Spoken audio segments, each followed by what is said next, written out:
Howdy, all you delicious people. I'm here today to review Lara Croft, Tomb Raider, The Cradle of Life, a title that is to be so absurdly long that I feel that I'm incorrectly stating it every time I'm to think about what this title really was.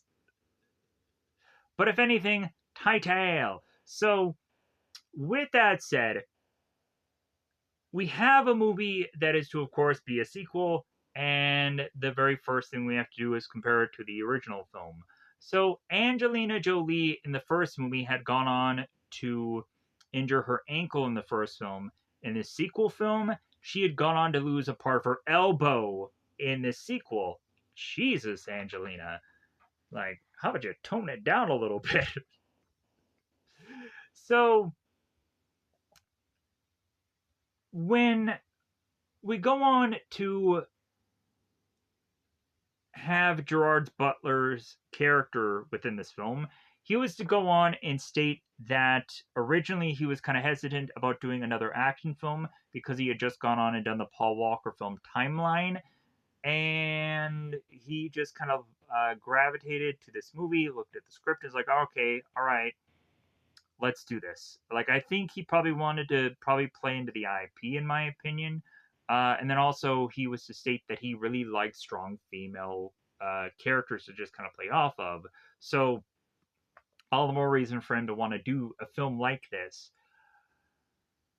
I am to go on and have also had a lot of people had this movie described to me as a variety of action.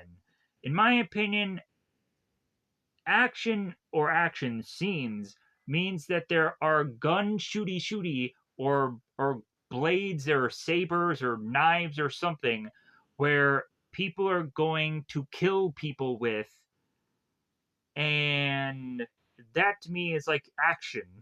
That is action scenes. To me, this film has a lot of extreme sports going on within it, and then here or there are some action scenes also within this film, but a lot of this movie is just extreme sports. Sliding down ropes, jet skiing, parachute gliding, so on, so forth. This movie is to be like a showcasing of just, hey, you want to go extreme? So, it's an adrenaline junkie movie. That's really is to be what this movie actually is. It's a movie that focuses way too much on the chase aspect that nothing else matters. The story, how to wrap this movie up because it decides within the last 20 minutes to go on and do so. This movie decides to not uh, jump the shark, it decides to punch a shark in the face. That's what it decides to do. So, with that, we have to go on and somehow decide to give this movie a grading about how I felt about it. Because I have to. So, in my opinion, I feel Cradle of Life.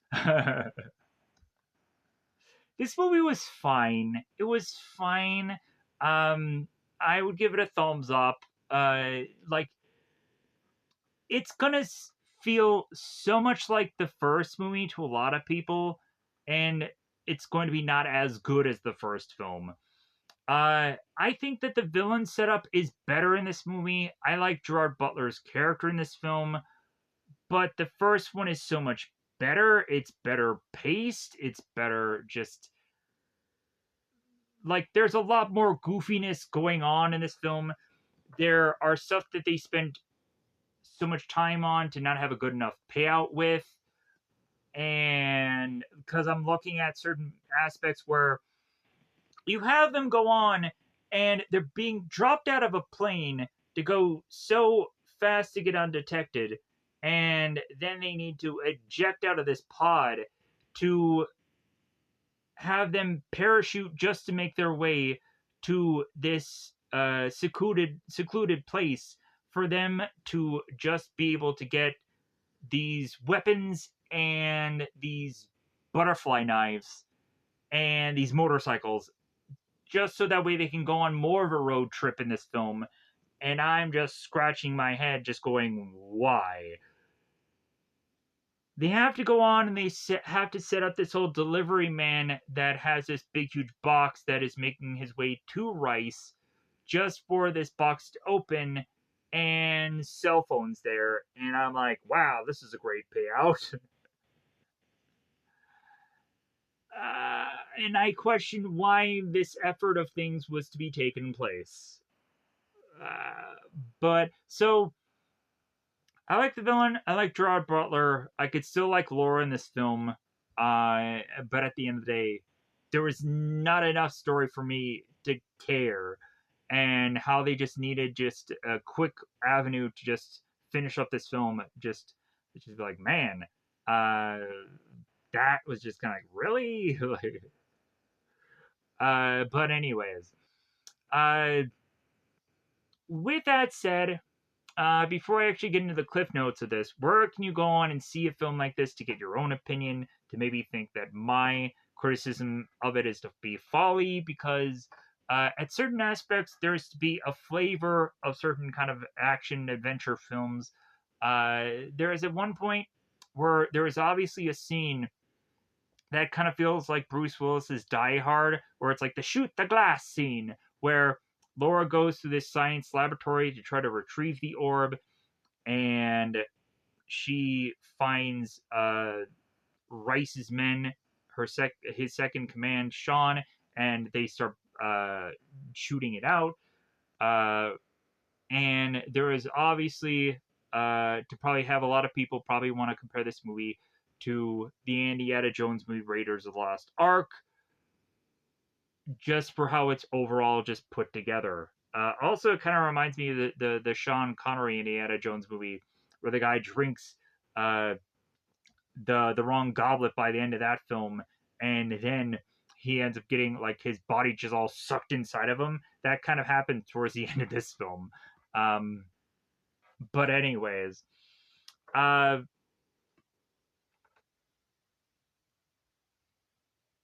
where can you go on and see this film for those of you that want your own opinion upon it?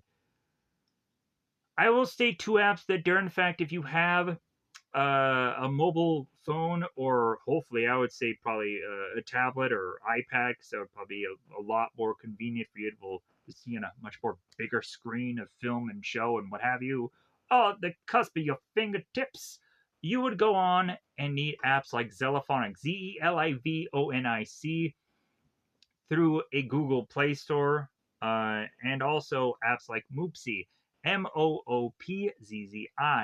Hopefully, you can go on and be able to find either one of these apps, because, in fact, I have a cluster of apps that I've been using for a very long time to be able to find every single one of these movies and shows, because I need to be able to watch everything. And there are some times when I need to go on and have well wide a variety of things, but not everything. And maybe I'll go on and someday find that everything and then realize that I am complete. So the gibberish of which that I just paint myself into a corner to. So uh, when I am to ultimately want to state this movie, so Lara Croft goes on at the very beginning of this film and is to be on this boat of uh, these treasure hunters. She is to go on and explain about this lunar temple. They make their way underwater into this lunar temple, and she goes on to find this orb. Mercenaries try to stop her, and then Laura is to be forced to escape without the orb. Laura goes on and meets up with the MI6, who goes on to explain to Laura who exactly is to have the orb. Then Laura's like, well, I guess I'm forced to work alongside this MI6, but I'm going to go on and do it my way. So I want to find this guy, Terry, who I know because he is a past lover of mine, and he is to be in this third world prison somewhere, because of course he is, because he is to be the shady guy who does all this shady. And coincidentally, Terry had known the existence of the Shai Ling gang, and is to try and take Laura to them, where eventually they go on and they get captured. Laura has to figure out a way to escape along with Terry, and the two of them make this adventure to try to reobtain the orb, which eventually, by the later aspect of this film, they go on to finally do. And after all this time, where Laura's going on and taking so many pictures and videos of this orb thing, eventually she is to find out that there is a key to all this, a little amulet medallion thing, to then put the pieces together of how to figure out this orb thing, where that forces her into going into meeting with a guy. I believe his name is Kosa. He's to be Digimon's character. If you've ever gone on and seen the Russell Crowe movie Gladiators, or you maybe have seen Guardians of the Galaxy, or probably any number of films, this guy's been in a lot. Never Back Down, probably not. But anyways, so if in all honesty, Laura is actually supposed to have a guide to this film who is Gerard Butler's character. She immediately gives up that guide to then be teamed up with Jimon's character, who becomes second guide. And then the two of them end up getting together to then need to also have Rice go in to just following or figuring out where exactly Laura is and holding her best friends hostage because they still need to be in this movie at some points. So Laura goes on and figures out where to exactly put the orb because it's always just a chimney's toss away, which then forces her down this hole to then have them find the Pandora box, which is to then have actual fighting going on by the tail end of this movie. Fighting scenes, yes, and hopefully the success of Laura to justify that she probably won't die by the end of this film, because obviously, and yeah, like at this point you're just like, yeah, I don't think Lara Croft is gonna get killed. She's gonna whip all kinds of booty in this movie. So like, believe me, she'll be okay, folks. So yeah, because title. Anyways, they were hoping that they were probably gonna do a third movie, but anyways, so with that said, I think it's about that time to just rush into more of the nitty gritty details of this film, of which that I am to probably go way too in depth in. But anyways, I think it's about that time to say that it is spoiler time. Let me know in the comments below what is to be your favorite treasure hunting film or show. Because you know you may have just randomly just dipped into this thing and been like, oh, this is a treasure hunting thing? Great. Or maybe you are to go on and just be a Lara Croft fan, and maybe you want to go on and see what is to be your favorite Lara Croft movie, game, whatever, and what have you. And also, if you are to be a fan of the Tomb Raider movie, also, I had reviewed that as well. And in my opinion, wanting to compare that Lara Croft to then this Angelina Jolie one, in my opinion, like, I feel that, especially if you want to compare the first Angelina Jolie thing to the Tomb Raider movie, like, that Angelina Jolie first movie is so action-packed that, like, it probably didn't go much of the origin of the character, where I feel that the Tomb Raider film goes on and kind of gives like a little bit of like setup to this character, like is to like showcase that it has this character do a bit of boxing training and is to in some cases uh, go into some kind of similarities that would be compared to these films. But also, it's been such a long effing time since I've actually seen that film. I think Lara Croft in that movie is like a bite messenger or something like that. It's been such a long time. But anyways, either way, you can go on and check out all these things if you randomly just found this one. So, with that said, let's go on and fully break down this film as soon as I can go on and get it done. I can upload it, so that would be great. So thank you for going on and watching this, because this may be your time to dip out, because you may want to go on and just watch this movie if you haven't already, or if you've watched this film, maybe you just want the 90 the 90 the tiny nook and cranny details that are to be taking place within this film, or some stuff that you are to have not caught from your release of watching this movie, what have you. Either way, I enjoyed to just do the full on breakdown of this, so I insist to just do this kind of thing because I enjoy it. So, with that said, let's pause here. Let's whip out my cast list, or whatever I insist is to be a way to break down this film fully. So, with that said, I'm going to go on and pause here and get that out. Because it is spoiler time. It's about that time we spoil this movie. I don't know if I did that already, so I just have to reconfirm. Spoilers. So the very beginning of this starts out in Greece. We have this family who's getting a little bit of a marriage or a wedding ceremony getting on. So here is immediately the first problem with the film. We have this live band, and then that cuts off, and then a DJ is to go on and play his music. I'm like, man, this family has a load of money to just blow on like a live band and then a DJ. Like, wow.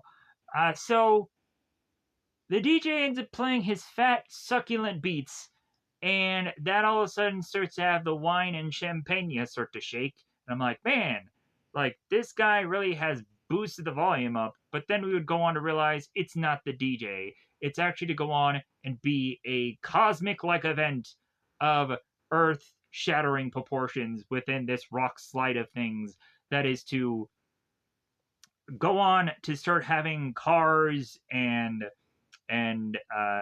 electrical poles of kinds going on and thrusting their way through this rock slide of things to create all of this chaos, having a bunch of rocks splooshing into the water to then have it seemingly reveal the presence of this lunar temple from the under of waters. So now we transition to this Petrosky Petraki family. And so these two brothers are kind of bickering about how there is a bunch of other uh, treasure hunters that had already gone on to dig up this trophy or this statue, and it seems that there is another uh, boat that is to also be coming nearby.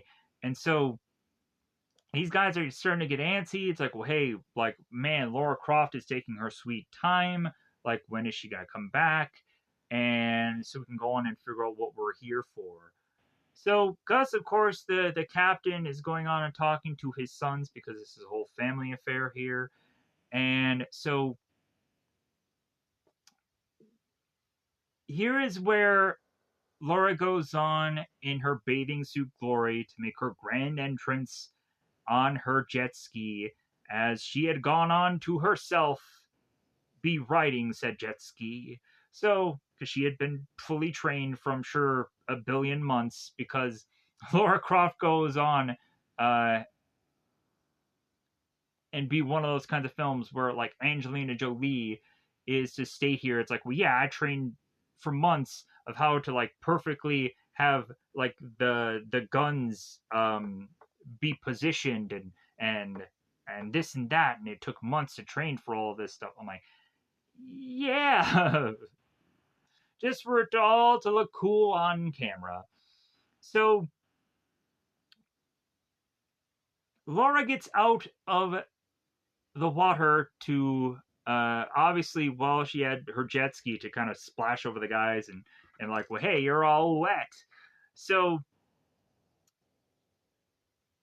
Laura goes on to explain to the guys that she had found a book in some Egyptian library that is to have her find out about this temple that had somehow disappeared, had gone underground, and their mission is for them to go under this water to rediscover it, this Luna temple.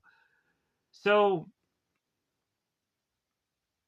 the next thing that we go on and see is Laura getting in her skin tight suit here and getting on what I would believe is like a number of things that they state what these things are. So there is this there's proportion blah blah blah blah blah jet propulsion thing that they have underwater. They end up calling it a number of things. They call it an underwater rocket. They end up calling it a sea bob. They end up calling it a number of things. If you've probably seen the video game Subnautica, at some point people go on and use said item to make their way through the waters because that's what they kind of start out with in the video game Subnautica. Is a thing similar to this, a thing that propels them underwater much more so quicker than the average swim. So I'm just going to go on and consistently calling it Sea Bob within this thing because it's just quicker to just say what this is by giving it some kind of name. So as they sea bob their way through the water, we have both Laura and both brothers here have a shark come swimming by them to freak them out, which is to foreshadow us seeing this shark later on, as Laura, when making her escape plan, uses the shark to be able to do so. So,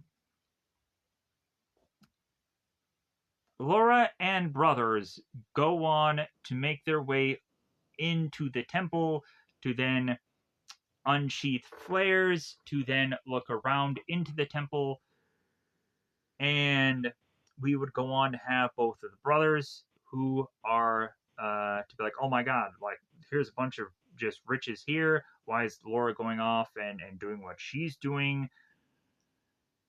And both of the brothers go on and ask Laura, hey, have you ever seen two handsome grease partners before? And Laura's like, well, hey, yeah, like when you see two of them, let me know. Bustin' shops. So Laura goes on to have her camera handy as she is going on to use this for Bryce to possibly look into to figure out this environment and this and whatever they are to probably seek out from here. We have Laura that goes on to use a knife to try and take out this seemingly gold piece that eventually she does not go on and seemingly obtain here and has to re-obtain it later in the film. So as Laura goes on to try and take out this piece, all of a sudden the orb is glowing so brightly that this makes both the two brothers as well as also Laura aware of its existence. So Laura's like, well, I'm gonna go and I'm gonna get that thing. So Laura starts climbing on this statue that is to be of a seated man, and is to just be kind of having her just climb her way to this orb, as she is to have this orb surrounded by a bunch of like piping mechanisms that she bizarrely has to do all these like kind of rolls and goofy things to try to get to. So Laura's to go on and again be filming and selfies and all these kinds of nonsensical things because she's to probably want to get to this orb, but realize that more than likely anything could happen uh, with this orb. She may drop it. She may go on and have another mercenary come and grab it from her. Any possible thing could happen here. So we start to see some columns and some things start to buckle within this temple, forcing the two brothers to be yelling out to Laura here, hey, Aftershock, things are happening here. Let's get out of here. And Laura's like, hey, 2 minutes. So the guys are waiting for Laura. By then, we have a bunch of scuba diving mercenaries that are to be coming from behind both of these brothers, while Laura is to be welding off this orb to have it detached from its held position. Conveniently, she had some welding stuff, good for her. So the mercenaries come up from behind both brothers and slit their throats and kill them. Laura goes on and is to notice the deaths of the two men, and the mercenaries are to fire their harpoon guns close to Laura and to almost slice her leg. Laura then goes on to drop the orb and is to grab one of these pipes and swings with it to then fall into this water and starts to have a harpoon underwater weapon gun like shootout between these two people. The underwater weapon gun that Laura is to go on and have here is just like, I don't get how it propels from water to hit these guys. It makes no sense in my opinion. Like, I don't think like a weapon would logically might work that way. But movie magic. So Laura gets out of water and then continues on firing away her weapon against these harpoon men, but she realizes that she is still to be outnumbered here. So the mercenaries decide that they need to escape, and so they make their way to these sea bobs, and they realize that there is seemingly one left for Laura to jump onto, and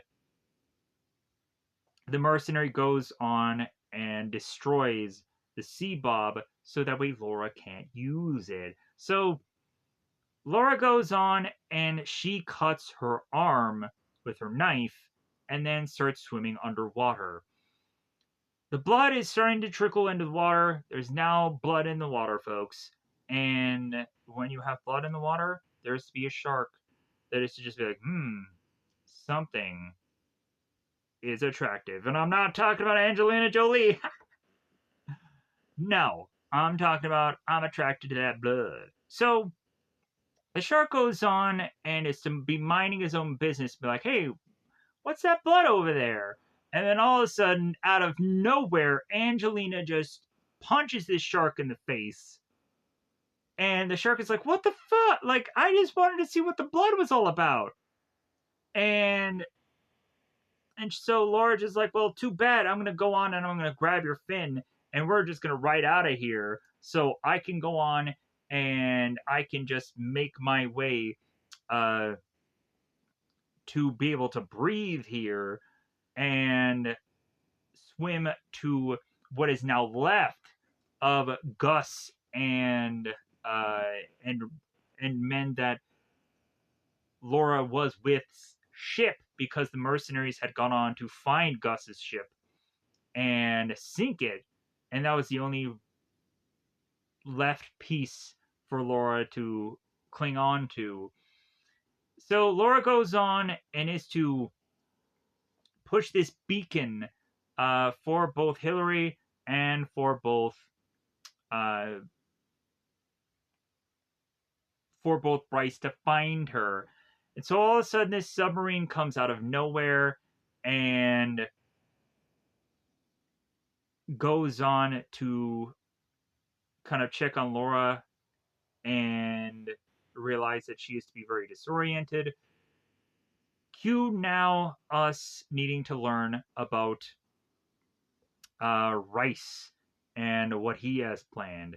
So Rice is to go on and be on this private jet he is to be with a number of buyers. It seems that one of them are to go on and have the name Dr. Monza for a or Mr. Monza for a very specific reasoning.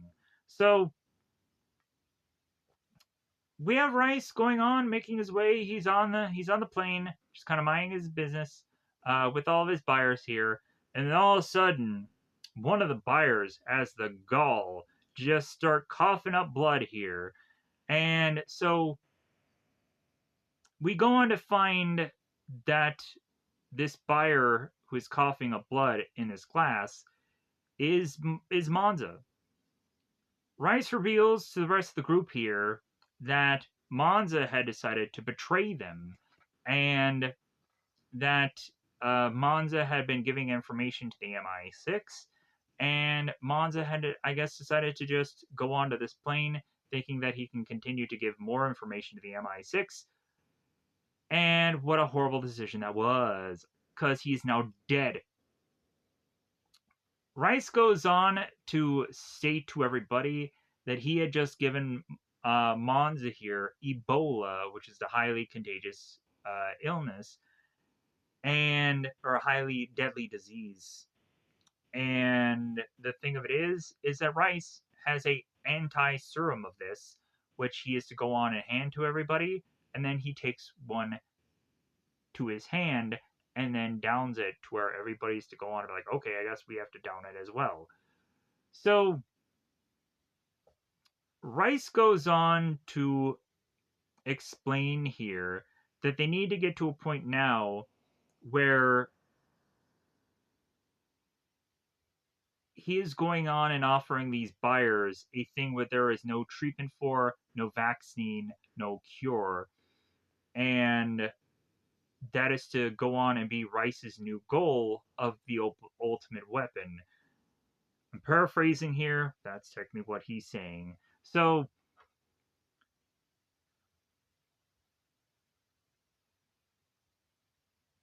he's branching out and he's going on and he's wanting to state that it's like, well, hey, I'm gonna go on and I'm gonna find this Pandora's box thing. He's not exactly saying it, but like, he just wants a load of money from all these buyers, which it seems that they're willing to go on and give him. So Rice goes on to get out of the plane to then meet his second in command, Sean. Rice immediately asks Sean where exactly is Chen Lo. Chen Lo is to be the leader of the Ling or Shay Ling, I believe, gang here, and Shen confirms to Rice here that Chen is to go on and have the MI6 after him, so he's going on and he's waiting things out. So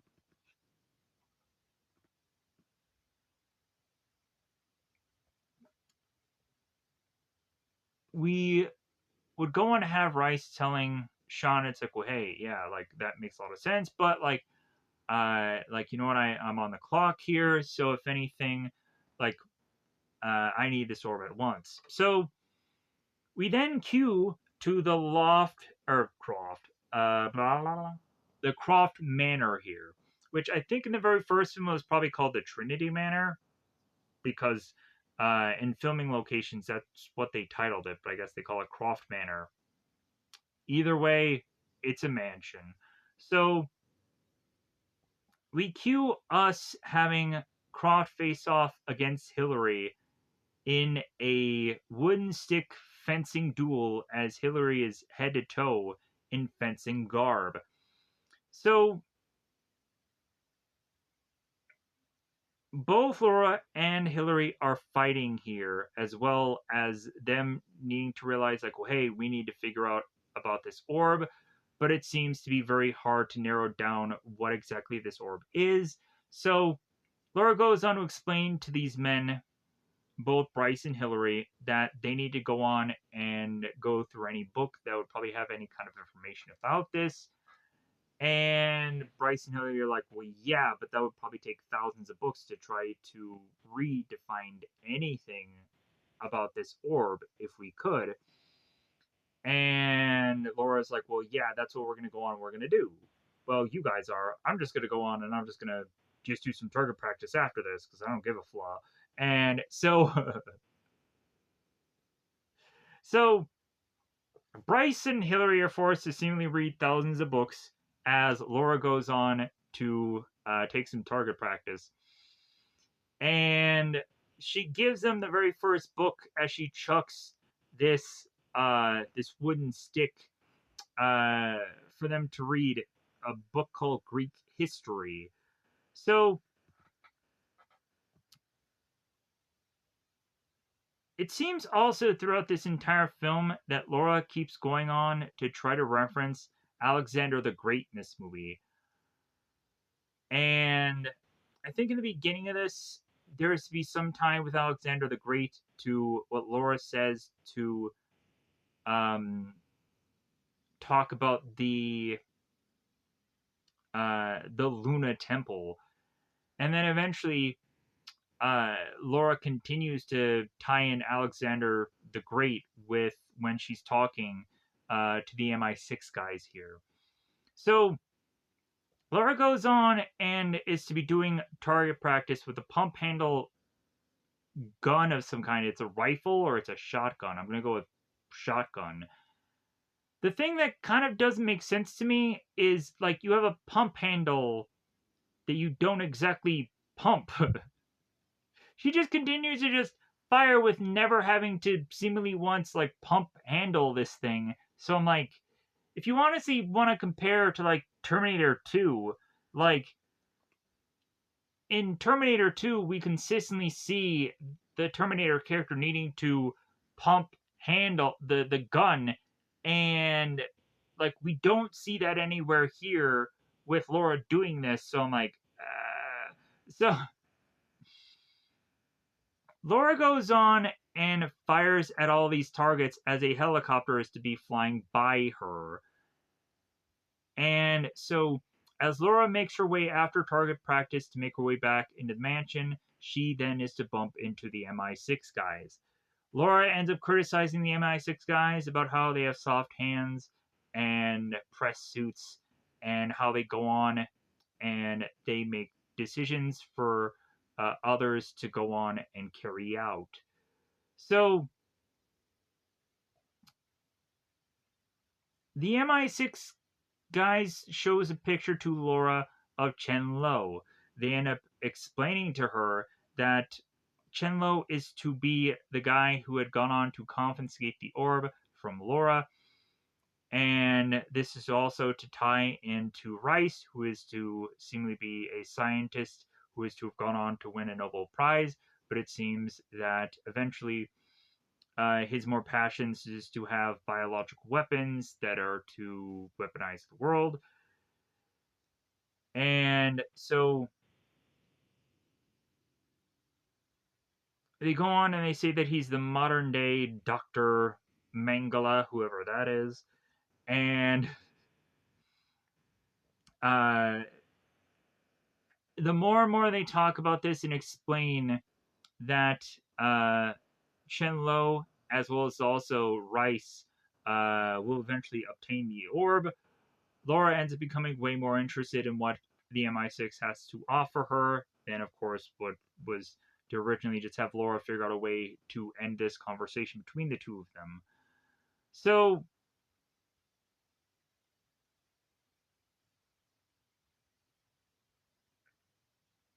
it seems that Laura, the further and further they talk, Laura eventually is to go on and surmise that Rice is to go on and need the orb to find Pandora's box. And that somehow Laura had gone on to find uh,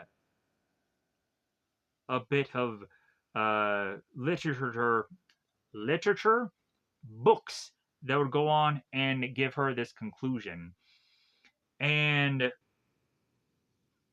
we also have Laura who is to go on and talk about how the world was to go on and begin, about how A lot of people think it's some shooting star or some primordial ooze, when really uh, life started uh, at a place of the cradle of life. And an Egyptian pharaoh had gone on to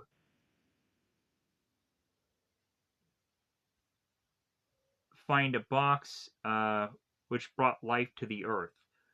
So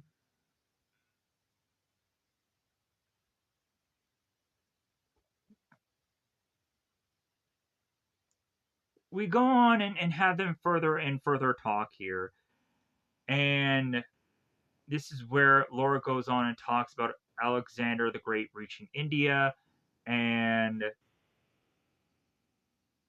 eventually, when finding the Pandora's box, Alexander the Great took it upon himself, and with a bunch of merry men, to go on and find a place to hold the Pandora's box within the Cradle of Life, but no one really knows where the Cradle of Life is.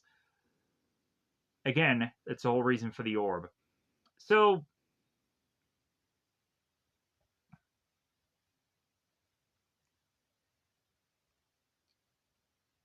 we go on further here to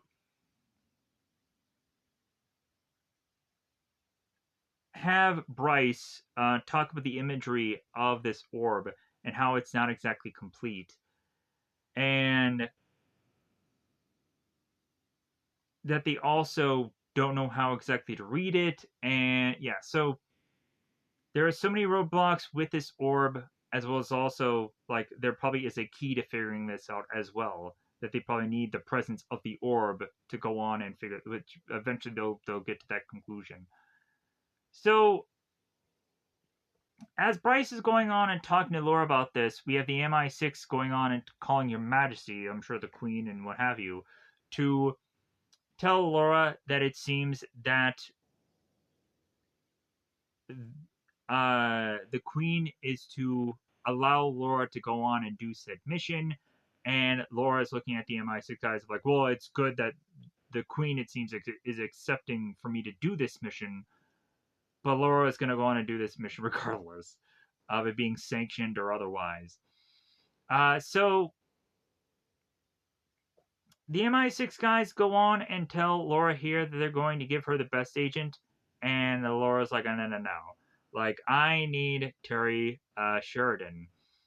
And the MI6 guys, both Stevens and Calloway, look at her and they're like, no, like, not that guy. If anything, yeah, he's an ex commander and he's of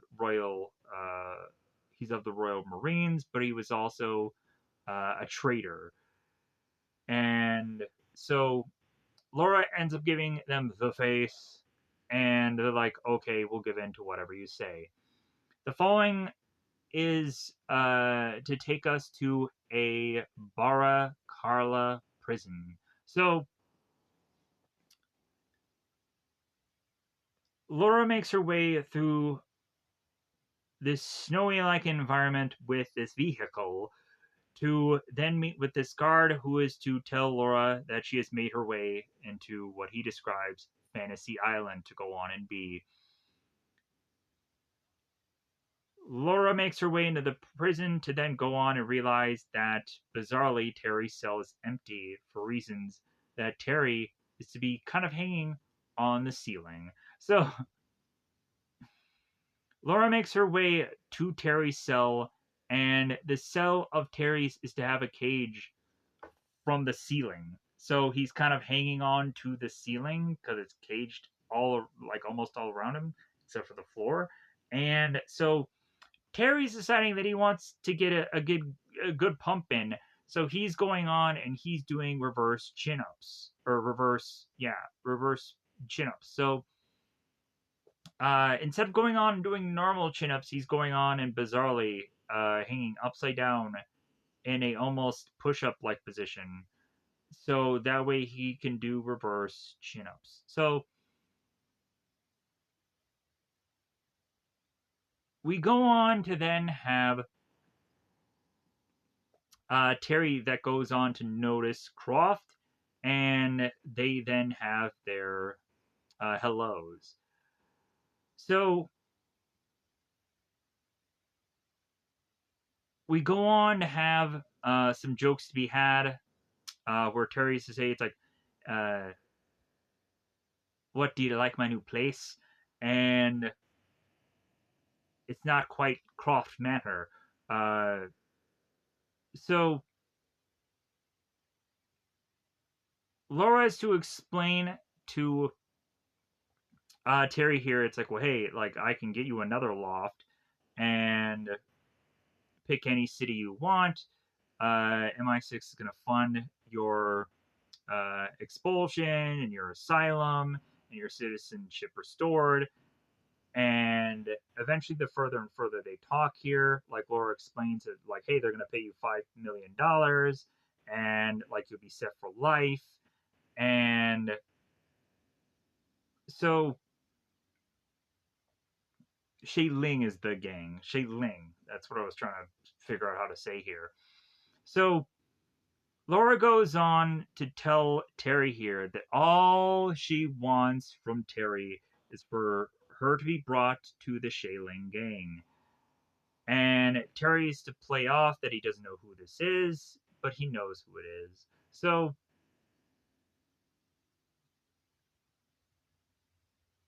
the further and further they have this back and forth here,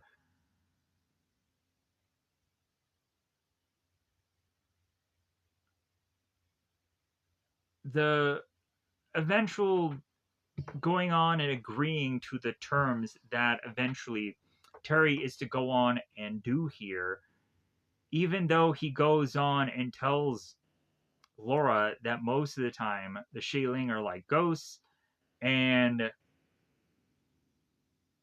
their home is very remote, and most of the time they live in the mountains in China.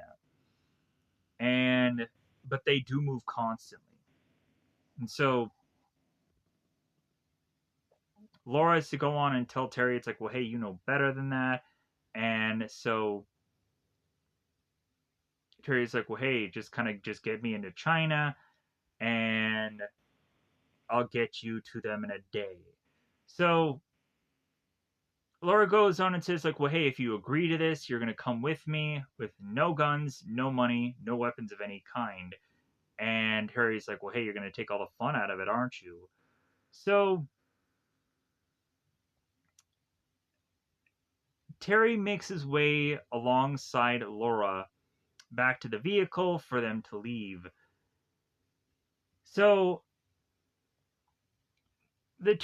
so Terry goes on and mentions to Laura as they look at this truck that they're to drive away with. Terry mentions, like, hey, we're not going to go on a truck to make our way to China, are we? Like, we're definitely not going to get there undetected. And Laura's like, no, I'm going to get there a lot faster. So they end up getting shot out of a plane onto. They end up getting shot out of a plane with this pod. They end up going as fast as the speed of light, and they end up going so fast that they end up needing to eject from said pod to then parachute to then make their way to a excluded area where they are to go on and get their guns and their butterfly knives, only Laura, and then to get their motorcycles, which they can go on and have their own individual ones. So, uh, the person who is going on to have taken care of these things uh, is to hug Laura and state how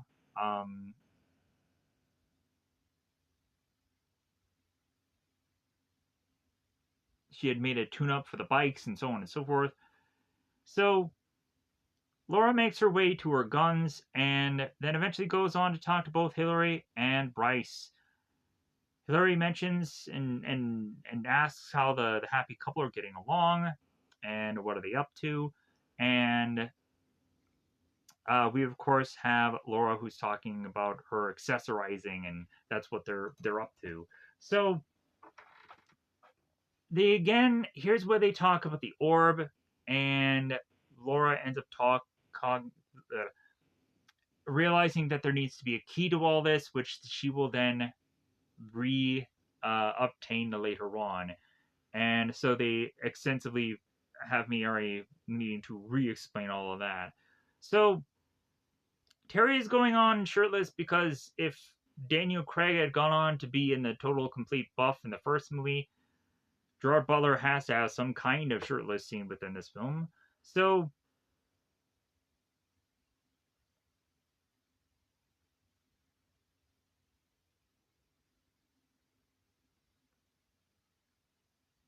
we have a moment here where Terry is talking to this woman who had gone on to take care of the guns and bikes and what have you, and stating how it's usually unlikely for Laura to be taking on a partner, and where exactly are the two of them going. And we would, of course, go on to have Terry is like, well, we're taking a nice little trip, little brisk, um, fresh mountain air will do us some good. And so, uh, stopped by my friends, the Shay Ling, and so the woman's like, oh, Shay Ling, oh, no, all right. So here's where we uncover the motorcycles. They both get on, and so here is where, of course, uh, we have Terry turning to Laura and saying like, "Well, hey, like the Shayling are definitely gonna go on and watch all the roads." And I was expecting Laura to go on and be like, "Well, hey, where we're going, we don't need roads." But no, she goes on and says like, "Well, not all of the roads." As we come to find both Laura and both Terry, they're on a path that leads them to the Great Wall of China, and so Laura goes on and she's like driving through the Great Wall of China, and then she goes onto this dip, and then she flies right in front of Terry, and so both Terry and Laura both talking, both on this motorcycle, talking about how Terry's possibly a bit rusty, and it's kind of unexpected for a scout, and Terry fires back. It's like, well, hey, I don't expect much from an Englishwoman like you either. And Laura's like, well, good, because you're not getting any. So she drives off. So the two of them finally stop, and Terry's to go on and tell her the rest of the journey that they have to make is by foot. And so the further and further the two of them walk, here's where we get a little bit more backstory between the two of them. So Terry ends up asking Laura where exactly he fit in within Laura's life. Was he uh, the love of her life, or was it just a bump in the road? Was it good 4 or 5 months, and so on and so forth? And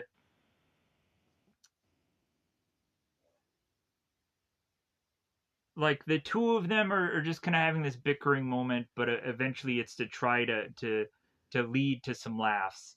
As Laura has stated, it's like, well, hey, you used to be charming, and Terry's like, well, I am charming, and so we transition here to have a delivery man trying to deliver a box to Sean, Rice's second in command here. So he delivers this box. Sean sprays this guy in the eyes that is to leave him blind within an hour or more. So Sean delivers this box to Rice. Rice opens the box, and it's not the orb, it's a cell phone. So Sean ends up grabbing the deliveries man's neck, and the next thing we see here is that Rice is talking to Chen Lo. So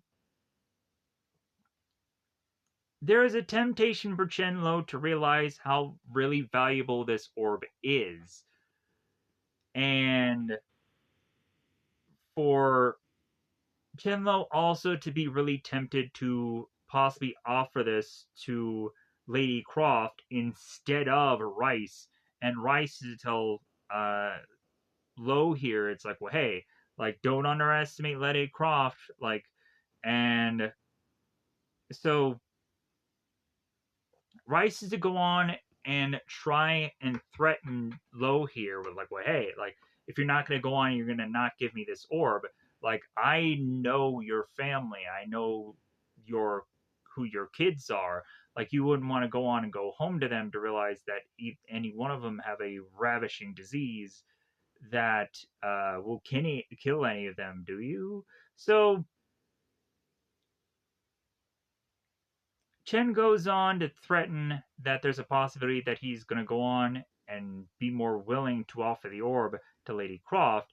And Ross is like, well, hey, I'll go on and I will double what I gave you. I'll give you 12 million, but also I want to have Lady Croft's body. I want her dead. Uh, so, in exchange. So, we then go on to have both Terry and both Laura.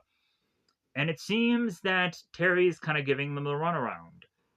And Laura is kind of getting like, okay, when are we going to find this gang? When are we going to find the Shailin? And eventually Laura goes and turns a gun on Terry here. And there's this consistent questioning of like, are you really going to shoot me? Kind of, we consistently have Terry asking Laura this. And so here's where we go on to have the Shailin. They appear, they start to circle around Laura with all these guns, forcing Laura to put the gun down, and they get uh, tied up by these men. And Terry is to go on and tell Laura that the only way that they were going to be able to find the Shailin was to be imprisoned by them. So Terry did this all on purpose, not to go on and make Laura look bad, but it was the only route for them to go on and meet with them. So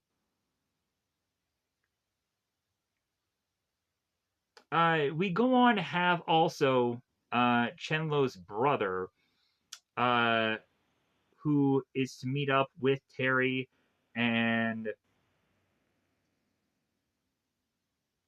state how it's like, well, hey, weren't you never supposed to come back again? Didn't you understand? And so yeah, so we have Terry and both Laura making their way onto this Jeep, and they're driving along. We all of a sudden see this delivery truck with this crate. So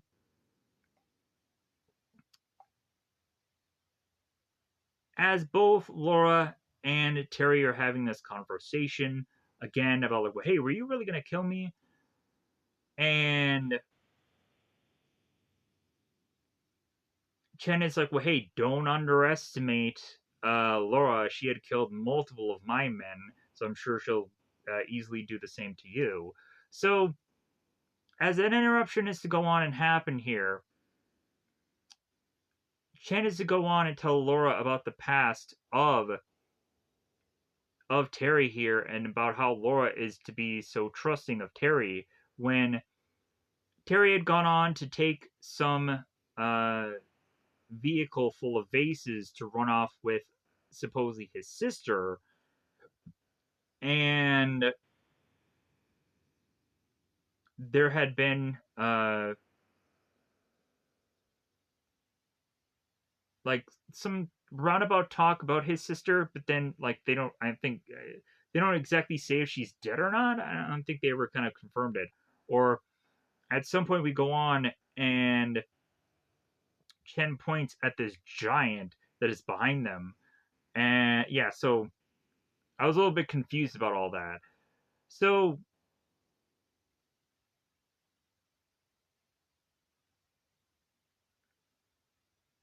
transition here. Terry is to go on and talk to Chen about there's an offer on the table with Lady Croft, and that Chen should probably take it. It's a really good offer.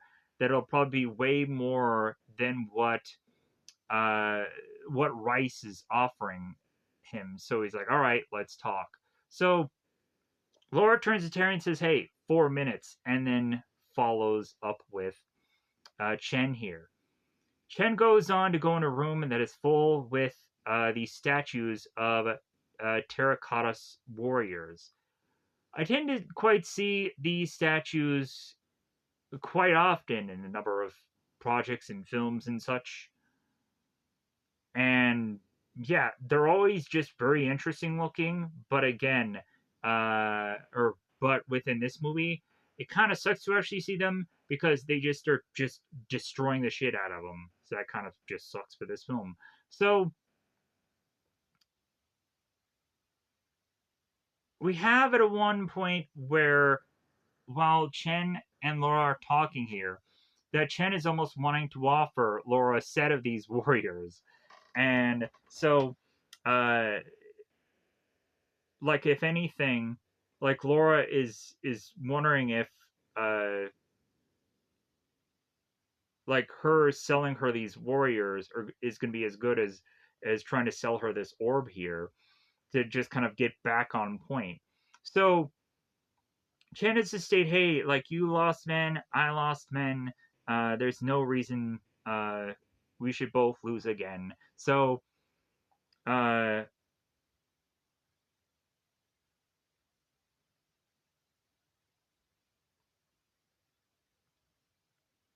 Laura is to state that she is to probably double Reese's offer and asks if the orb is here. And so eventually they are to go on. And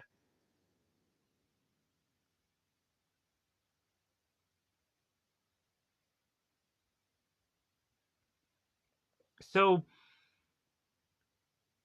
Croft is to also state that if she agrees, or if Chen agrees to work with them, that he will also have safety away from Reese.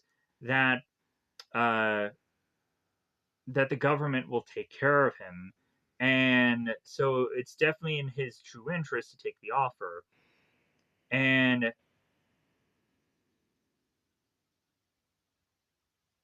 then eventually Loris to state that it has this offer to have an expiration date. So the further and further that like the two of them are talking here, we've realized that Chen is not going to agree to the offer. Instead, the two of them are going to both fight it out. So at this point, we also have Terry that's getting beaten up by this giant man. And so what happens here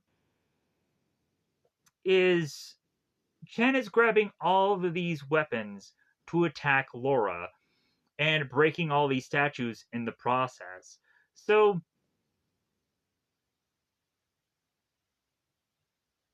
Laura is going on and jumping on top of these statues, at some point, even using um, these sticks to kind of pole vault her way through this room to uh, avoid getting killed here.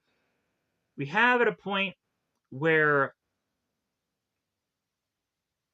Chen grabs these. I want to call them like Arabian sabers or Arabian swords.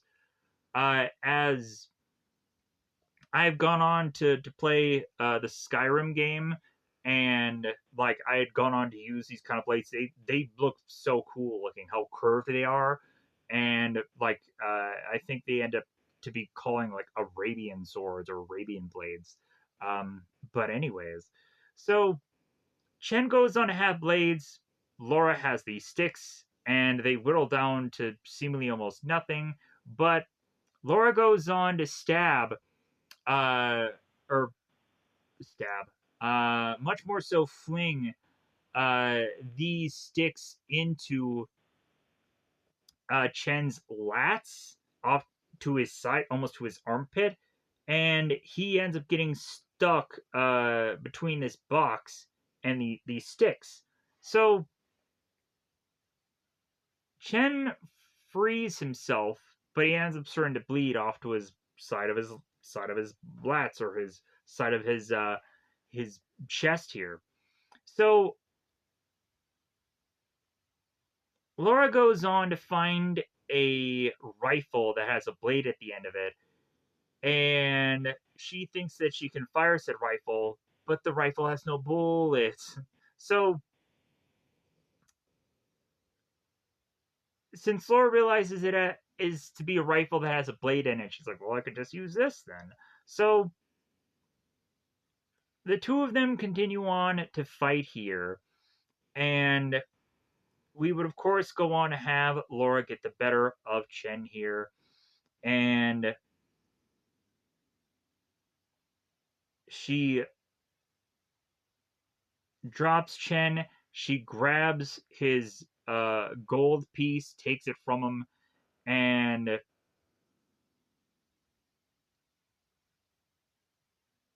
she tells him that they're even now. So Laura makes her way back to Terry, as Terry probably at this point is worried, like, hey, are the 4 minutes up yet? So we have both Terry and both Laura here facing off against the rest of Chen's men to then go on and need to jump to these ropes to then slide down in a very long stretch of manner of ways. It's kind of funny as they land. We have Terry that goes on and says, "Hey, I just saw a staircase there. Why didn't we take that?" That was kind of funny, a funny bit there. But also, like, they take these ropes and they're just like they're firing away. And like when I was to see this shot first, I was thinking like, okay, this is gonna destroy these people's hands. There's no way that these people can go on and just slide down these ropes and not have their like hands wrecked. And plus also like for how many probably number of takes that these people would have to do anyways. But like when going on and finding out the behind the scenes of it all, come to find out what they did was is they just dropped the characters to just make them look like they were sliding down. But they just dropped the characters. So I'm like, oh, okay, all right. So that's how they did it behind the scenes, just kind of, and I'm like, how many times did they probably have to do that? Plus, also, these people are going on and they're hanging upside down. Like, you would think at a certain point that, like, hopefully they wouldn't have to go on and do much takes of this because, in my opinion, like, these people are hanging upside down. Like, yeah, you don't want to have people hang upside down for any certain portion of time. Um, but then also you probably have a number of movies like the Spider-Man Tobey Maguire movie or any number of things where you're probably having people just for long periods of time just upside down. But anything, yeah, it's very dangerous for people's health to do so. Anyways, for those of you that are going on and just idiotically attempting that for hilarious reasons, so we then go on. I think I probably should state that, like, yeah, Laura uh, does go on to still need to retrieve the orb because the orb is not with her. They have to go on and they need to make their way to the flower uh, pagodia to retrieve um, the actual orb because we go on to have Chen's brother who is trying to give the orb to Rice here, as we would go on to have Chen tell Laura about this before he dies. And so that is, of course, where Laura and both Terry have to go on and find the orb. But, anyways,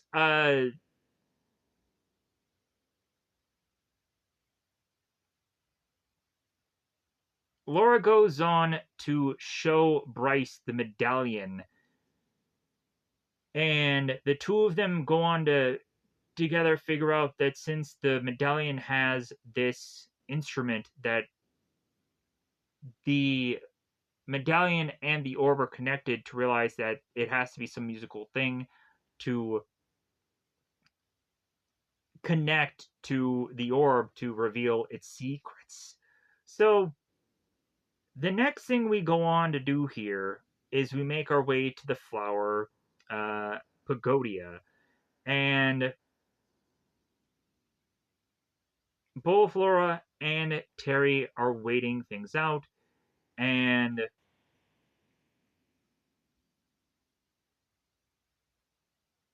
so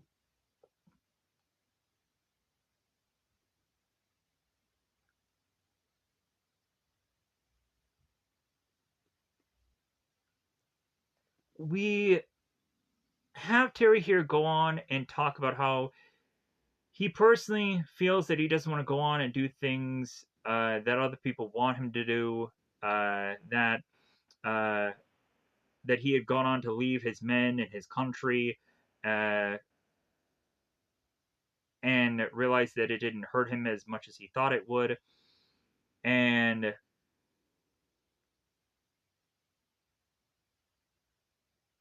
but if anything, like the worst thing of him kind of abandoning his people was to have also realized that he had abandoned Croft and that she's a tough act to follow. And Terry goes on to explain to Laura that it seems that the two of them are to be two of a kind. And Laura states to Terry that neither one of them are alike, and he's like, "Well, yeah, like we're two sides of the same coin. We're complete opposites, but opposites attract." So a helicopter drops here, and Rice is to be upon it. We have what I believe is Chin's brother going on and delivering the goods here. So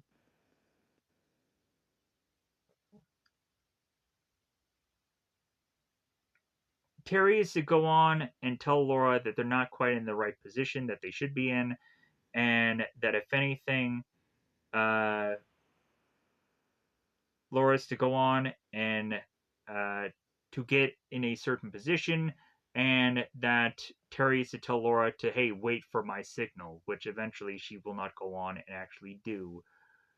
So Laura makes her way to finding a a kind of a sign of sorts where she can go on and kind of to uh like start to slide her way um through, because there is some kind of um like rope mechanism that she's just kind of pushing her way through with this sign.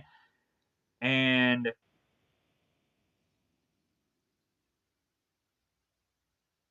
so both Reese and the delivery guy are kind of fighting over the money and over the box. So the further and further here, there is this disagreement. All of a sudden, they end up seeing Laura, and here's where the firing starts to happen. So Laura goes on and realizes that this huge metal uh, piece that she is to go on is to not be as protective as that she is to think, or that maybe it is to not to disguise her as well as she thought. This kind of this dragon thing that she's riding on. So Laura goes on and jumps to this sign that immediately buckles, and sparks starts to fly here. Terry rushes into a position from a rooftop to try to take some of Rice's men down. So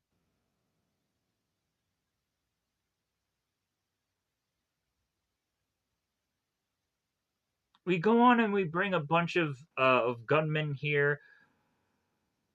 Laura and Terry are kind of running all over the place here. They're slinging over this balcony. Terry catches Laura. So Rice is trying to get the box here, and as this happens, Laura is to try to pole vault to get to the helicopter. She grabs onto the helicopter. She doesn't quite make it, So she then slaps a tracker device on the box, and then she falls.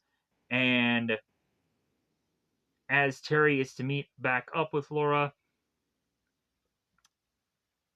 and think that, like, man, like, I guess, like, we just kind of blew that, right? Laura goes on and like, yeah, you know what? I don't go on and I do that kind of stuff every day. Like, if anything, like, do you think I'm that stupid? Like, so Laura goes on and hands Terry the tracker device, and Terry looks at it. It's like, aha. So they make their way to Hong Kong, heavily trying to like speedball through this whole thing, but realize that I'm just trying to get through a lot of the chunk of this just nonsensical, just action and just and and and and stuff to try to figure out the best way to just kind of rush through this at some aspects of it. So uh, to get it kind of in a decent amount of time. So if anything, check the movie if you haven't gone on and seen every bit of piece of this. So here's where we have Rice at his laboratory with the orb. So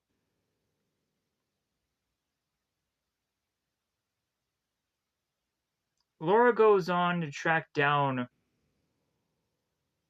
where this orb is to be, and it could be any number of one of these buildings that they're to be around. So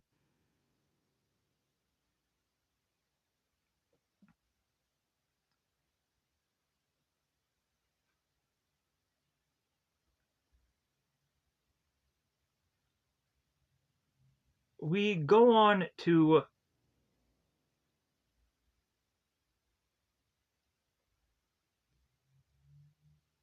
realize that Rice is in some marketplace, and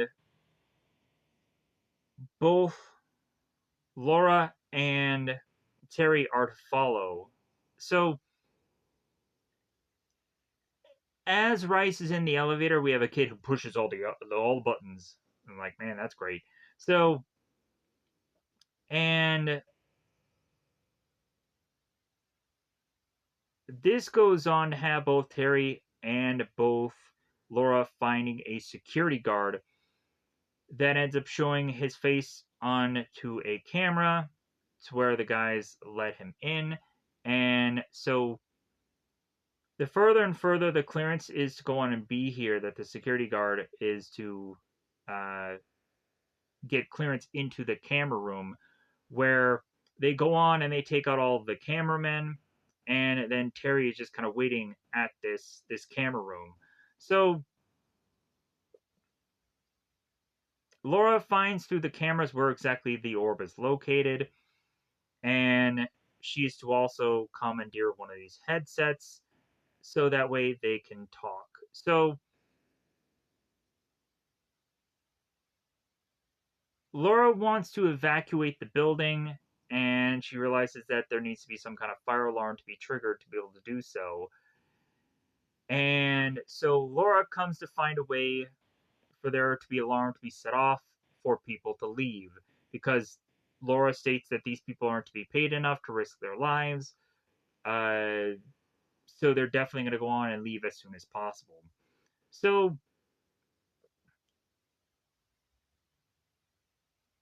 Sean immediately can figure out that it's not to be some normal drill, that it obviously is to actually be Lara Croft here.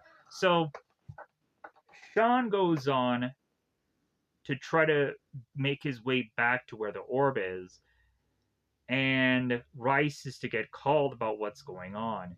So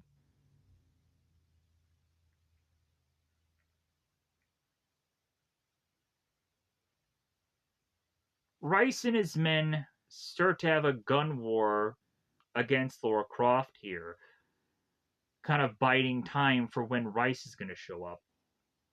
So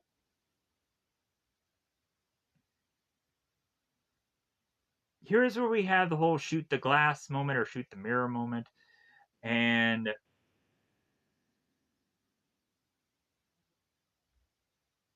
Laura again is to take a moment to talk to both Hillary and both Bryce, as she's to get actually close to the orb. She is to uh, try to get more pictures and things of the orb, just in case something again is to happen to this orb. And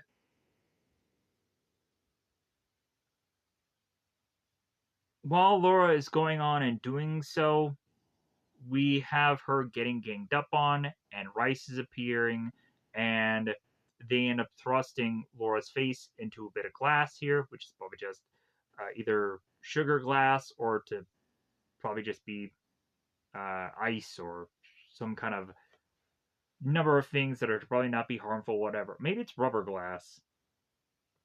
So Laura was trying to destroy Rice's computer from being able to download every bit of this orb to figure out what exactly is to be uh, the key to all this, or to go on and figure this orb out, or for him to get as much information as Laura goes on to have. Because it only downloaded 96% supposedly of it. So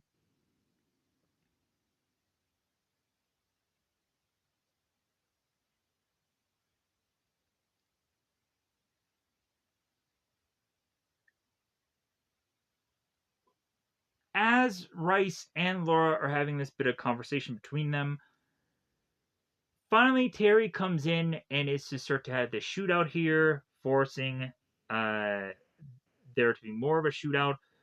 Laura is to go on and show to Terry that she is out of ammo. So uh, the two of them try to go on and just try to escape out of here. And they leave. Terry had gone on to make a call at some point in this marketplace that he needs to uh, gliding, parachuting things, and he needs them delivered in a certain location.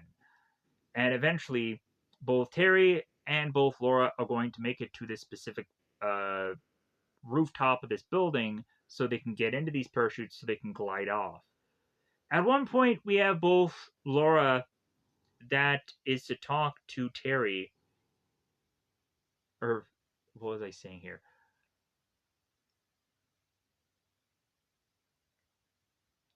We have Terry, Laura, both of them talking, and so Laura ends up asking Terry at one point, "Hey, I know you had gone on and seen Rice make his way to said Croft, and Terry did nothing. Like he didn't go on and stop him. Like he had a gun on him. Why didn't he use it?" And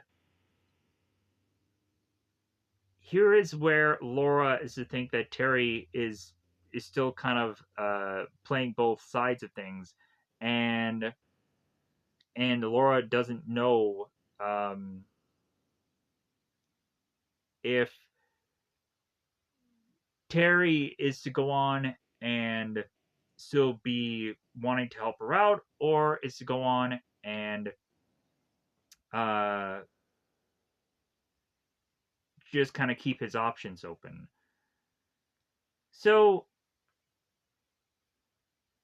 as Laura and both Terry go on to get into their gliding parachuting uniforms after getting onto this elevator, after Sean follows them, as Sean gets ever so close to the two of them, they both jump off this building, and we have Sean that turns to somebody and says, "Follow her," and that doesn't make any sense. What are they going to do? Jump off the building?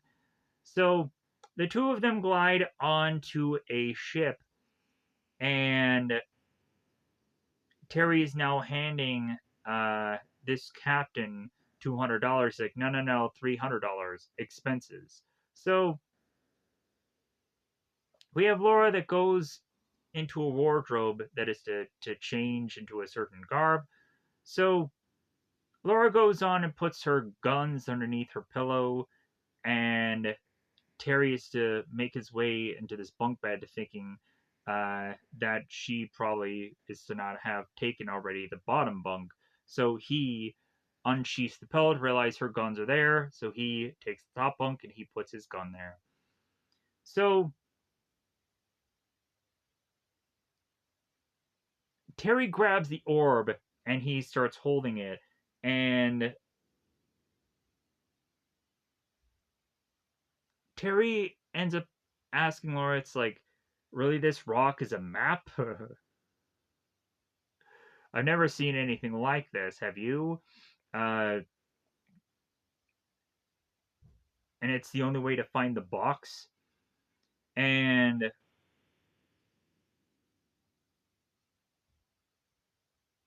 so we have Terry that is to go on and uh, hold the orb here, and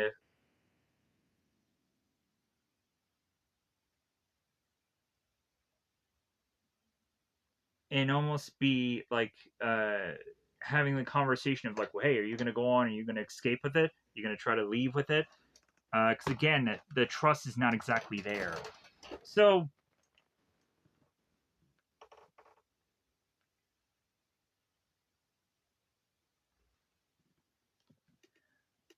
the next thing we see is Laura in the shower, and to have come out of it with a towel, and we then see Terry with just with just pants on. Terry gets ever so close to Laura, and he's like, well, hey, you can go on and break my wrist, but I'm going to go on and I'm going to kiss you anyways. So the two of them had this intimate moment together, and leads to like biting of the body. And we then have Laura that handcuffs Terry to the bed, as again, she does not trust him. Uh, Going on and stating that Terry will go and he will be able uh, to be done with this mission, and he'll get his asylum, he'll get his money, he'll get every bit of freedom that he is to go on and to want. But if anything, like he's going to be forcibly handcuffed here, which that of course is not to be good enough for Terry here. He wants that box, and so he'll follow Laura to get it. So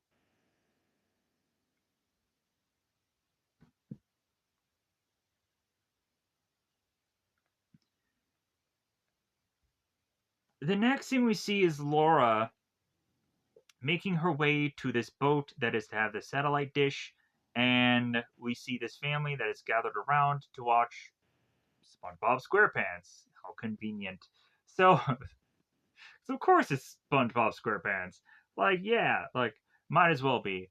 But Laura is commandeering these people's TV so that way she can talk to Bryce. So, here is the moment where Laura goes on and constructs uh, this uh, TV slash weird Zoom call of a thing, and she needs to borrow the little kid's gum to put the camcorder on. So Laura goes on to show Bryce the orb, and they finish every bit of imagery that they can on the orb, and Bryce goes on to finally figure out the sound that they need to use here. And so they figure out how to exactly do it. And so Bryce ends up making the sound, and then Laura goes on to see all these visuals of all these environments. And she goes on to eventually realize that they have to make their way to Africa to find Pandora's box. So Laura tells Bryce that it's in Africa, and so Laura stated that since they had destroyed their computers before at that laboratory, Laura asked Bryce how long do you think that it would take for Rice to reset his computer, and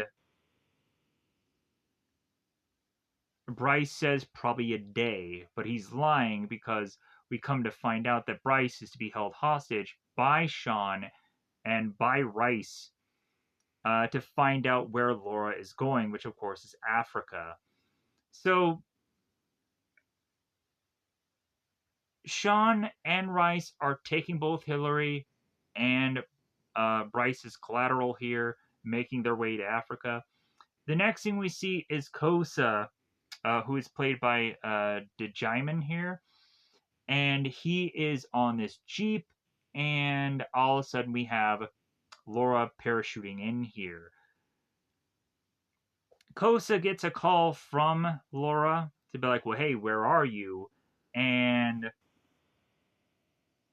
Laura tells Kosa to like, hey, just keep your course as she flies in off the parachute and drops in on him. And Kosa ends up telling Laura, it's like, well, hey, you never do anything the easy way. And Laura's like, well, hey, to risk disappointing you.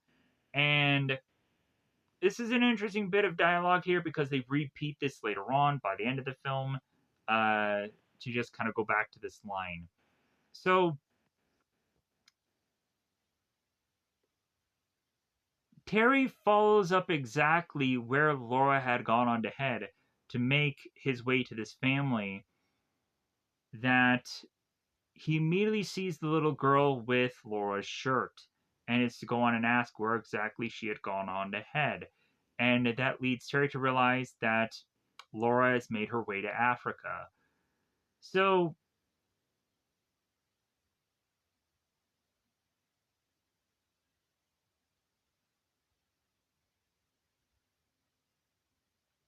Kosa is to go on to set up with Laura that he had never really been to this exact place before, but if anything, he knows that they're making their way to the mountain of God, and that there's a tribe here that makes their home um, here that might help them. So Kosa and Laura end up talking to this tribe, and it seems that this tribe is going to allow Laura to go on and go about this whole journey, but they're going to give her a tribe to go along with her. So it's like, okay, all right, like so these guys are really nice and they're okay with this. So uh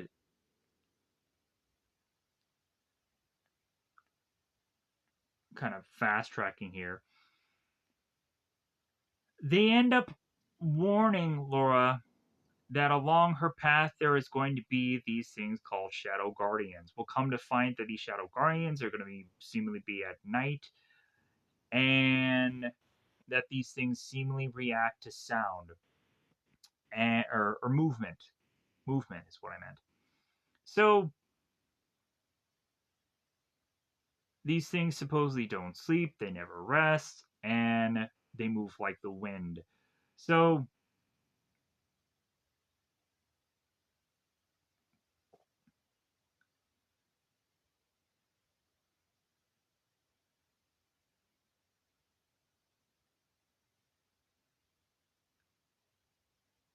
the tribe makes their way to figuring out where the Cradle of Life is.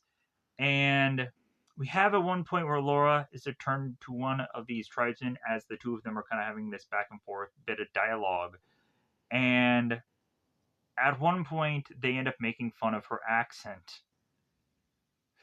But Laura ends up talking to one of the tribesmen and is saying how he's a very brave man. and like how he'll fight to the end for her, as far as she wants to go. And so, yeah, so there is consistent just random shots of just all these animals at certain points. Like I guess they just had just money to just burn on just these random animal shots. So we have at one point here where Reese's men, in their military garb, are facing off against the tribesmen, and spears are no match for bullets, sadly, as these tribesmen start to fall. Laura finds her favorite tribesman that she had just gone to talk to about how brave he was, dies in battle. So Reese's men goes on to grab Laura, dropping her down to the ground, and Reese is to now want to just partner up with Laura because he knows that Laura is going to figure this out. And so at this point, they have to kind of work copacetic with one another just because it makes the most sense to. So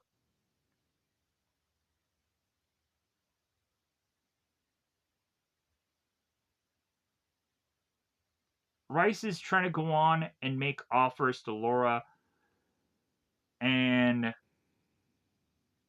it's all about finding out how everything all began and the origins of things, and to just try to tempt Laura at this point.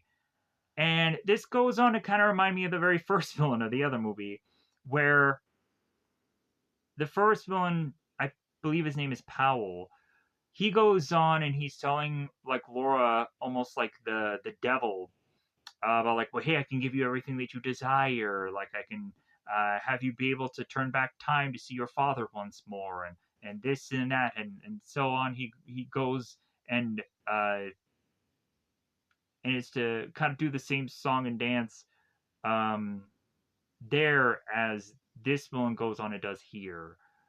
So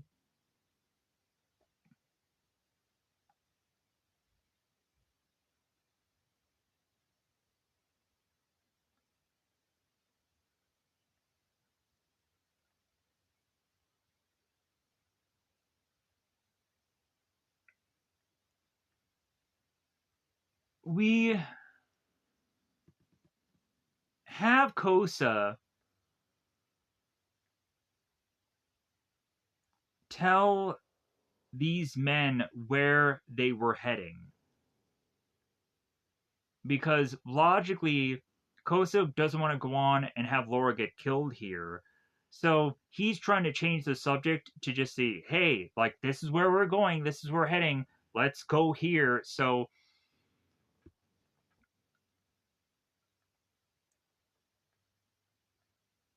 Rice and his men follow Kosa here, and it gets very dark out. So Terry goes on and rescues both Hillary and both Bryce here, and goes on to ask either one of them if either one of them have helicopter experience, because they're going to go off in this helicopter to try and find where Laura is. It seems that Bryce seemingly has a number of simulation hours, but he probably only has actual two legitimate helicopter flying hours. So Terry used to go on and look at Bryce and be like, well, I hope that's good enough, because you're gonna have to go on and fly this then. So as Laura and a lot of Rice's men make their way through more of this area during its more darkened hours, we come to find a bunch of mandrills, a bunch of monkeys that have these unusual noses. That the only reason that I know that this is a mandrill is because at some point there was a Marvel character called Mandrill, and it stuck out to me in my brain noggin. So luckily I remembered. So we would go on to eventually have some of Rice's men start to freak out, start to see shadows, start to see blood coming off of uh, trees or stones and starting to get a little weirded out. So here's where the Shadow Guardians come in, and they then start to attack and start to freak some of the soldiers out. Rice is to tell the men to just keep moving. Sean is to start to get upset with his men for how they're starting to get out of formation and starting to freak out, starting to act like little girls. So, one by one, these men start to get slaughtered, even to the point of eventually even Sean getting killed himself, sadly. And some of the soldiers peeing in their pants. I don't know why they had to focus on that. That was just stupid. So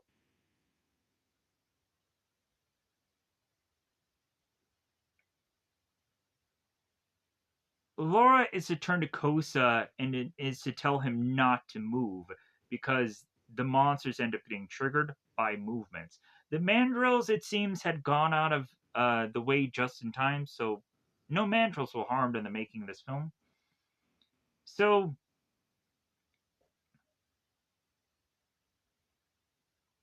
Rice goes on and fires at Kosa's feet, like around him on the ground, and Rice tells Kosa, "Hey, we need to start moving. Like, if you don't move, the next shot that I make will be higher." So here is where Laura figures out where to go on and take this orb and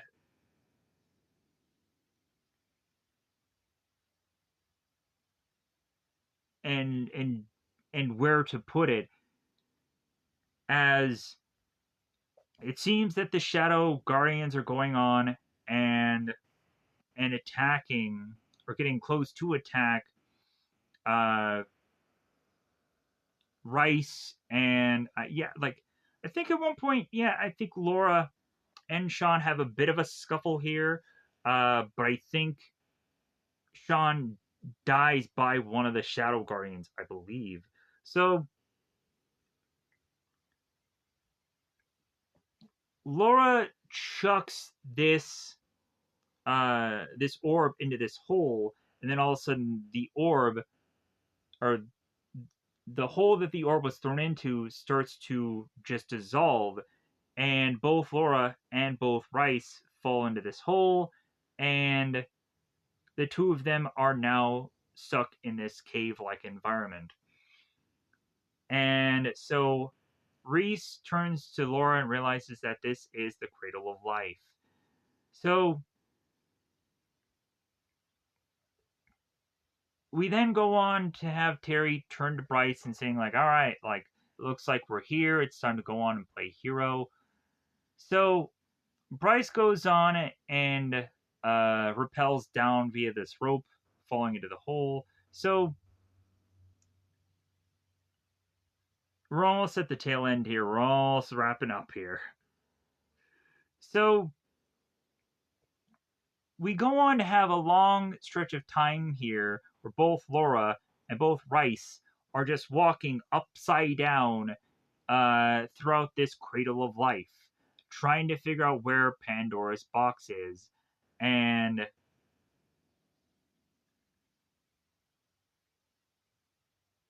then we have Terry that is to seemingly follow behind them.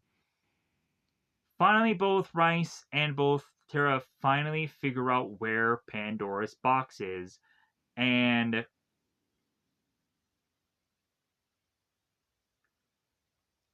Rice states because of tradition, because of how Pandora had gone on to find the box, that it's now to be Laura's turn to need to grab this box and rescue it from where it is to go on and be held at, which is to be kind of this black oozing of water, it seems.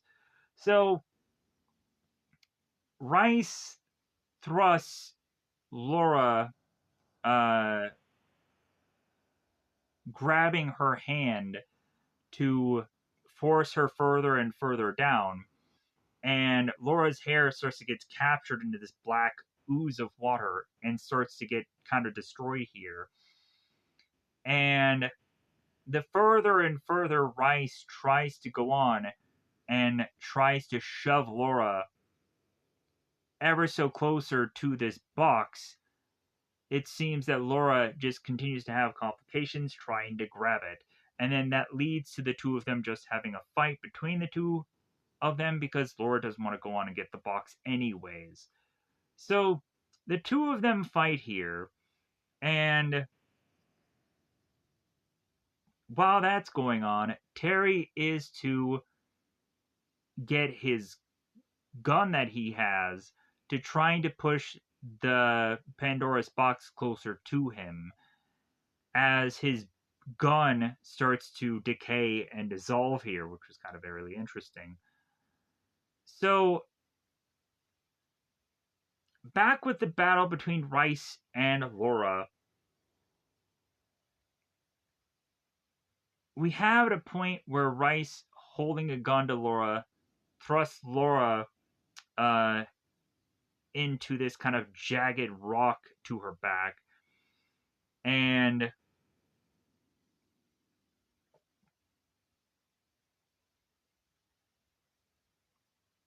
Terry goes on to find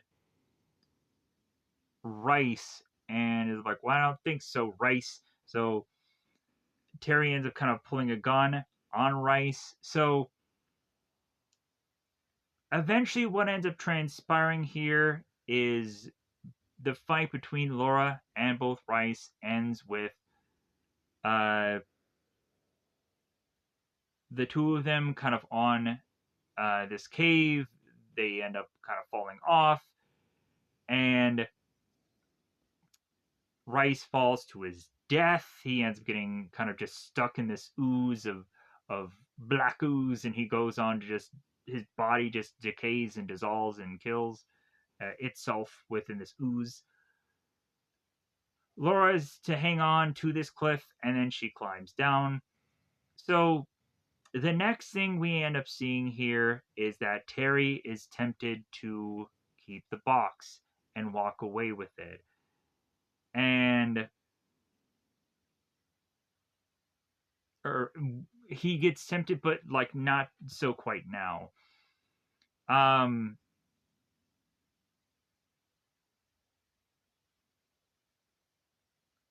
Terry notices Laura's wound and he bandages it. Terry ends up asking about both Hillary and Bryce, and Terry says that they're fine. The two of them kiss, and Laura says, "Let's get out of here." And Terry will not leave. He wants the box. Laura asks Terry what he's doing. It's like, well, like, you're joking, right? Like, we're taking this with us. Like, it's ours.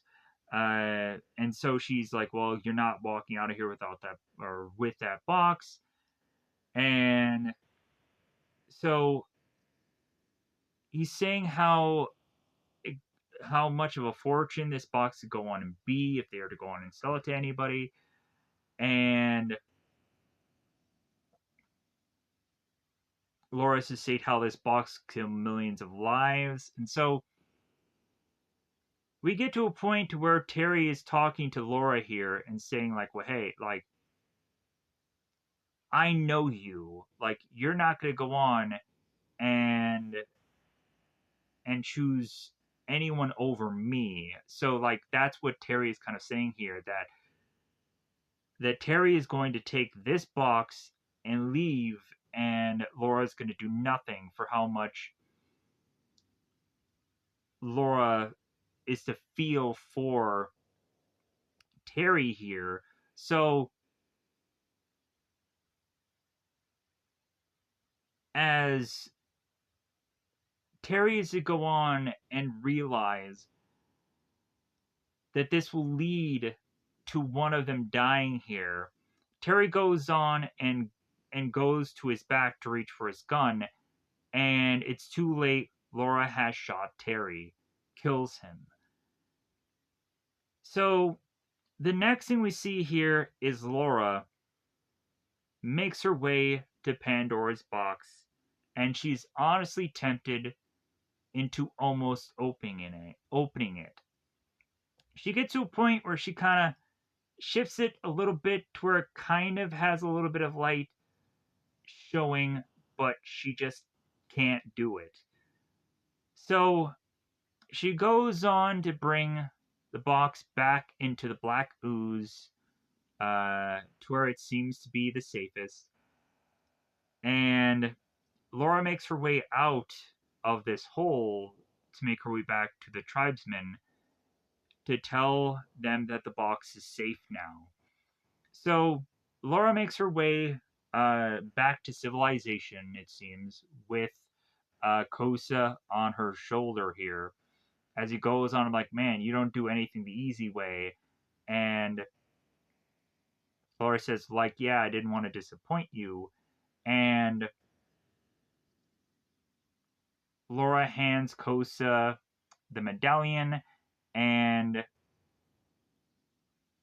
Laura meets back up with all the rest of the tribesmen, and come to find out both Bryce and Hillary are getting seemingly presented a certain specific way, and like bizarrely Bryce has dreads now, and they're both getting like seemingly dreads, and they're getting painted up, and so both Kosa and Laura have a bit of joke between both Bryce and both Hillary about like, well, hey, they're going on and they're making a wedding ceremony for the two of you. Both of you are going to be groomsmen to this wedding. And so both Hillary and both Bryce like, hey, we're not doing that. So they kind of skedaddle out of there. Laura ends up going on to this Jeep as they go on and they drive away here and they wrap up the film. I'm going to get the heck out of here. Thank you for going on and listening to this. Yeah, like towards we get to the further end here, I kept to just continue to just rush this. So yeah, like I really was just like, well, let's get to the finish line here. And plus, also the longer and longer I went about this, the more tired I got. So with that said, thank you for going on and listening to this whole spiel. I get it that this movie is not exactly the greatest compared to probably the first one as far as far as me talking about it, but logically also, like I did somehow seem to find a way to want to have this to be a positive thumbs up thing, even though yeah, it's just a very like there's some good things about it, but it's so suffocated by just the chase of it all. And yeah, but it's a fine film. But there are to go on and be some people that have a wide variety of different opinions about this film. So if I'm to just be like meh about it, some people would probably go on and like this film and think that it's great, or maybe they wanted a third film. And it's interesting to probably eventually see the wide opinions of this movie, but I'm sure a lot of people probably didn't like it. I could get that. I can understand. There's a lot of stuff that I wasn't exactly really understood of the actual specific words of how to phrase things, and that really that really bugged me. Just like I don't know how to like get to a point to phrase this, especially when Laura was writing that weird dragon thing in Hong Kong where she was on that sign. I was like, I don't know what to call this, but she was writing that weird dragon neon sign of a thing, and I was like, I was drawing blanks of how to describe this thing, but yeah. Um, Either way, oh well. When looking at it, like, uh, it was just kind of fun to just talk about this movie and get this out there and uploaded. So hopefully people will go on and watch this as well. If not, then oh well. Like this is just luckily another thing that I uploaded for today. So thank you for going on and watching this. I'm gonna get out of here. Thank you. Bye, everybody. Bye, everybody.